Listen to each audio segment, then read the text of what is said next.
Mais ils veulent quoi ces Français encore? S'ils sont pas contents, qu'ils rentrent chez eux.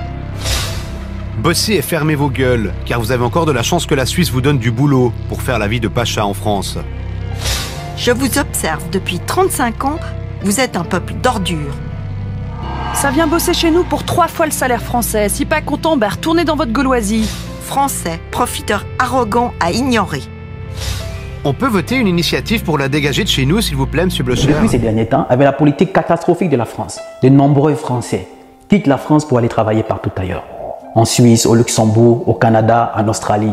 Mais quand c'est comme ça ne dérange pas leur politique. Non, ce sont des immigrés qui veulent changer d'air. Là, ils refusent le thème, ce sont des migrants économiques. Pourtant, le vrai thème, ce sont des migrants économiques. Ils quittent la France pour aller travailler dans la plupart de ces pays voisins. Pourquoi? Parce que les conditions sont favorables que chez eux en France. Là, ça ne les choque pas. Ce sont pas des migrants économiques. Pourtant, la France n'est pas en guerre. La France n'a pas de soucis. Donc, en réalité, le thème, c'est quoi? Ce sont des migrants économiques. Mais quand c'est l'Africain ou l'Arabe qui arrive en France, leurs médias de propagande et leur politique catastrophique et incohérente les qualifient. Non, c'est des migrants économiques. C'est des migrants économiques. Je vous laisse d'abord regarder cette première vidéo. Par la suite, on va partager la leçon de vie qui se cache derrière. Avant que je ne vous montre la deuxième vidéo qui vous présente réellement comment est-ce qu'ils sont traités dans les pays dans lesquels ils vont. Parce qu'ils veulent ramener leur arrogance qu'ils ont tendance à brandir à l'Afrique. Comment ils sont traités dans ces pays-là. Regardez d'abord cette première vidéo. Ça choque pas les Français d'avoir d'autres Français qui vont travailler en Suisse, au Luxembourg, au Canada, en Australie, pour des rémunérations bien supérieures à celles qu'on touche en France ou qu'ils auraient touché en France. Puis quoi ces gens-là? Puis rien du tout. Absolument rien du tout.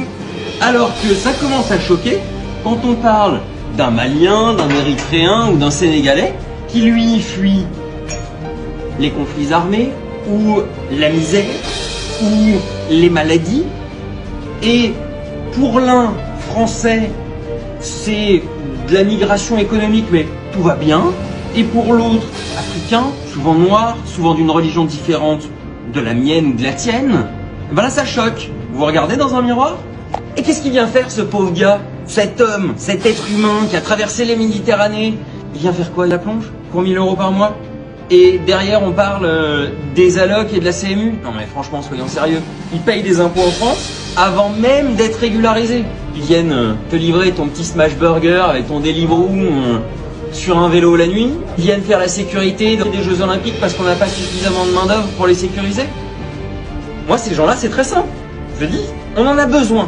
Alors en plus d'avoir un devoir moral de leur venir en aide, une fois qu'ils sont sur notre territoire, on a besoin de 200 000 postes vacants dans la restauration. L'incohérence chronique de la France. Moi, je n'ai jamais vu un pays aussi ingrat que la France et lâche que ces gens-là. Ici, je ne parle pas du peuple français parce qu'eux-mêmes, ils connaissent les mêmes réalités. Voilà, eux-mêmes, ils sont artificiers chez eux. Je parle des politiques. Je n'ai jamais vu un pays aussi ingrat que la France. De toute l'histoire de la France, en aucun cas, ils ont été reconnaissants pour ce qu'un peuple a fait pour eux. Jamais. Pire encore l'Afrique. Sinon, ils ne devaient pas traiter les Africains de cette façon quand les Africains arrivent chez eux. Depuis leurs ancêtres, l'ingratitude fait partie de leur ADN, des gènes. Parce que rappelez-vous même au sortir de la Première Guerre mondiale, nos parents qui avaient été enrôlés de force pour arriver en France et défendre la France. Quand la France a été libérée, quand De Gaulle arrivait en France, en faisait son entrée sur Paris, qu'est-ce qu'il disait? La France a été libérée. Elle a été libérée par elle-même. Elle a été libérée par elle-même, par les Français. Sans compter, voilà, ceux qui sont venus, nos parents qui sont venus prêter main forte, dont beaucoup sont morts, qui étaient en première ligne de mire. Non, ils ne sont pas capables de faire preuve de reconnaissance. Et même le peu qui restait, ceux qu'on leur avait promis, quand ils ont demandé, on a fait quoi? On les a massacrés. Le malheur de l'humanité a commencé à partir d'où ces gens-là ont commencé à voyager pour aller chez les autres. Mais regardez partout où ils sont partis. Ils n'ont s'aimé que guerre, souffrance, misère, chaos total. Que ce soit en Asie ou en Afrique, partout où ils sont passés, ou même en Amérique latine.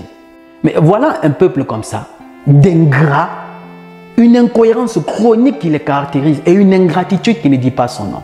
Pour eux, ils ne sont pas en guerre. La plupart des Français ont tous quitté la France, que ce soit les médecins, les ingénieurs, tous pour aller travailler ailleurs. Parce que les salaires sont mieux, les salaires sont bons, les conditions de vie sont favorables par rapport à celles que leur politique catastrophique les propose.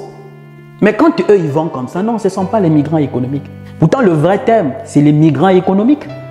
C'est les migrants économiques. Ils partent pour les meilleures conditions de vie. Mais ça, ils refusent ce terme-là. Ça choque quand tu dis le Français qui se retrouve en Suisse pour travailler, c'est un migrant économique. Au Luxembourg, c'est un migrant économique. Au Canada ou en Australie, c'est un migrant économique. La France n'est pas en guerre. L'Africain qui fuit la guerre que eux, ils sont la cause. Qui fuit la misère, que eux, ils sont la cause. En pillant nos richesses, en mettant à la tête des dictateurs que eux, ils protègent. Quand l'Africain fuit ces situations catastrophiques, que eux, ils sont la cause. Pour venir, non, il n'est pas la bienvenue. Mais comment peut-on avoir affaire à des personnes qu'on se dit, mais ils ont perdu le sens de l'humanisme. Prenons un petit exemple de la Libye. On sait comment ils ont fait pour ôter la vie à Kadhafi et laisser ce pays dans le chaos total. Invivable, dans l'insécurité, qui est devenu le siège du terrorisme. Tout le monde le sait. Mais le Libyen qui va arriver en France, non, il n'est pas la bienvenue. Comment peut-on être aussi méchant? Voilà pourquoi j'ai toujours dit à mes frères qui nous entourent qu'il faudrait qu'on se cultive, qu'on s'instruise. Instruisons-nous, cultivons-nous. Parce que c'est ce qui va constituer notre arme pour nous défendre quand on sera face à ces catégories de personnes qui vont venir s'ériger en donneurs de leçons. Parce qu'ils sont très mal placés pour nous donner des leçons. Quand vous êtes instruit, vous êtes cultivé, vous avez assez d'arguments pour les descendre quand ils vont tenir ce discours paternalisme, méprisant, rempli d'orgueil. Vous avez des arguments pour les recadrer. Parce qu'ils traînent tellement de casseroles. Dans mon quotidien, j'ai déjà cultivé dans ma pensée que je suis à dignité égale avec n'importe quel citoyen du monde.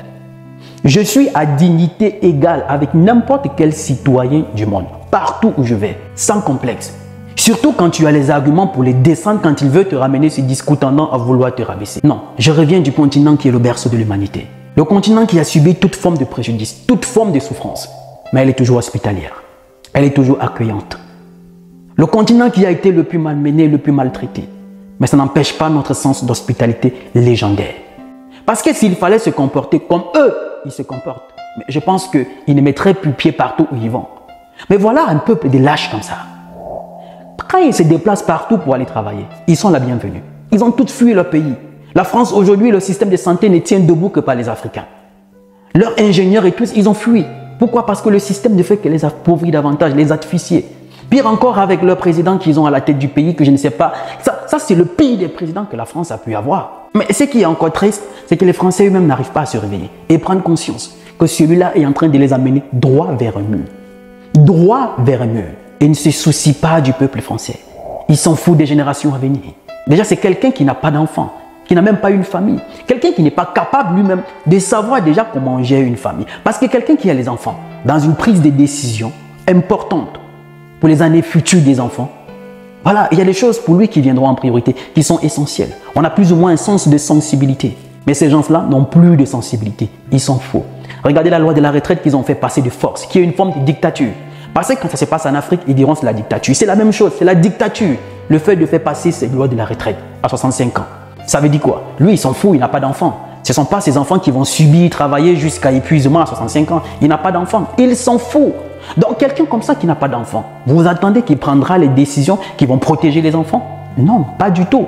Et les Français, récemment, ils ont fait passer cette loi où il faut apprendre la sexualité aux enfants de moins de 10 ans à l'école primaire. On est dans quel monde? On va où? Et les Français ne se réveillent pas.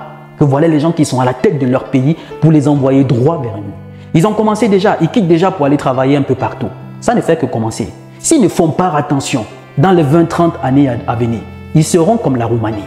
Même le nouveau Premier ministre qu'ils ont nommé. Quelqu'un qui n'a pas de famille. Lui, il a choisi son côté, c'est papa. Donc, il n'aura jamais d'enfant. Et là, vous pensez que c'est des gens qui vont prendre des vraies décisions pour l'avenir de vos enfants? Mais détrompez-vous, réveillez-vous. Et on vient tout le temps vous brandir, votre problème c'est l'immigration, votre problème c'est l'Afrique. Mais réveillez-vous. J'ai dit le malheur de l'humanité a commencé à partir du moment où ces gens ont commencé à voyager, aller chez les autres. Ils quittent de chez eux, ils arrivent chez toi, ils veulent t'imposer des principes. Ils veulent t'imposer leurs règles à eux. À partir du moment où tu n'acceptes pas, on te fait la guerre, on vous tue, on appauvrit votre pays, on met des systèmes devant pour vous maintenir dans la misère totale. En Asie, en Afrique, en Amérique du Sud. S'ils étaient restés chez eux, c'est que le monde se comporte mieux. C'est que chacun vit chez lui selon ses principes et ses valeurs. Et c'est des gens comme ça aujourd'hui qui vont s'ériger en donneurs de leçons. Voilà pourquoi je dis mes frères et mes sœurs, cultivons-nous, instruisons-nous. C'est la seule chose qui va constituer notre âme. Pour que quand on se retrouve face à ces gens-là, qui veulent hausser le ton pour nous donner des leçons, on dit calme-toi, baisse un peu d'un ton. Avec les casseroles que vous traînez, tu es mal placé. Tu n'es pas la personne qu'il faut, moi, pour me donner des leçons. Donc baisse-la, ferme-la. Il faudrait que chaque Africain prenne conscience qu'on est au 3e millénaire. Et on va arrêter ces systèmes de victimisation. À chaque fois pleurnicher, victime du racisme, du rejet, de la xénophobie, victime de l'abandon, victime. Non, vous savez, à partir du moment où quelqu'un pose des actes discriminatoires ou tendant à créer en vous la frustration, cela n'a d'effet que si vous acceptez que cela vous pénètre. Tout ce que ces personnes diront, si ça tombe sur vous comme une goutte d'eau, ça glisse, ça n'a aucun effet, aucun impact. Nous sommes au 3e millénaire et ça c'est notre ère. On a eu la chance d'avoir Internet.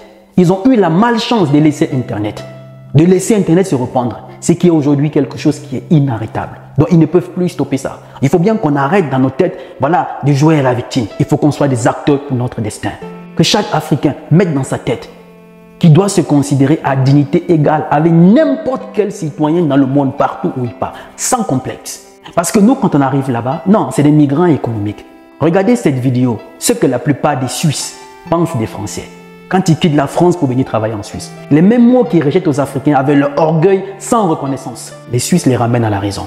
Écoutez ça. Monsieur Macron, où est-ce que vous avez vu qu'un Suisse a besoin d'aller en France?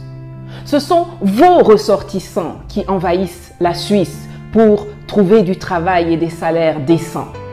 Ils y sont d'ailleurs copieusement vomis et j'attends en vain que vous accusiez la Russie d'être à la manœuvre du sentiment anti-français qui anime les Suisses romans de longue date.